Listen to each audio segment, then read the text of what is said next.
Sadgurunath Maharaj Ki Jai, and welcome to Jagadambe Reads the Holy Books of India, ShrimadBhagavatam 305. As you may remember, the Gopalas stayed up all night talking of how great Krishna is. Once in Vrindavan, during one of the moonlit nights, Krishna and Balarama were in their favorite spot, the banks of the Yamuna. Krishna touched the flute with his lips. The music was enough to draw the gopis from their houses. When they were all there, and when they were dancing in a group, a servant of Kubera by the name Shankachuda came there and carried away the gopis. They set up a wail, "Krishna, Rama, save us. We are being carried away." The brothers followed the miscreant, and seeing them and their anger, Shankachuda got frightened, and leaving the women alone, he began to run away from the spot. Rama stayed behind, guarding the women, and Krishna followed Shankachuda. Run as fast as he could not escape from the anger of Krishna. Following him, wherever he went, Krishna overtook him, and with one blow from his hand, he hit the wicked one on the head. He died on the spot. Krishna took the jewel which he wore on his head, and coming back to the banks of the Yamuna, gave the jewel to Balarama and asked him to wear it. 192. Arishta's death. There was an asura by name Arishta. He came to Vrindavan to kill Krishna. He took the form of a bull. The earth trembled under the impact of his hoofs, and his bellowing would strike terror in the hearts of the hearers. With his tail raised up and with his sharp and big horns, he pierced the trees around, making some of them shake as though they would fall down. His appearance was so frightening that everyone began to run hither and thither in panic.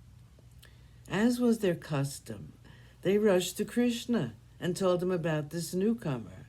Krishna said, "Do not be afraid. I will protect you." He went near the asura and said, "What do you gain by frightening these innocent men, women, and children with your bellowing, which is like that of a summer cloud? I am the one who has been born to destroy wicked beings like you." Krishna stood before the bull and tried to infuriate him more and more. With his hoofs, the bull pawed the ground and tossed his head right and left, breathing fire through his nostrils. And with his tail raised aloft, the bull rushed toward Krishna. His horns were pointing at Krishna. His head was lowered and his reddened eyes were glaring steadily at Krishna. Krishna waited for him to come near enough and then caught hold of both of his horns with his hands. He pulled the bull forward then. With all his might, he pushed him back, and the bull went back about 18 feet. Furious with Krishna, whom he had come to destroy, the bull rushed once again toward him. Krishna caught hold of his horns once again, and this time he tossed him to the ground. He stamped on the bull till he became exhausted and limp like a rag.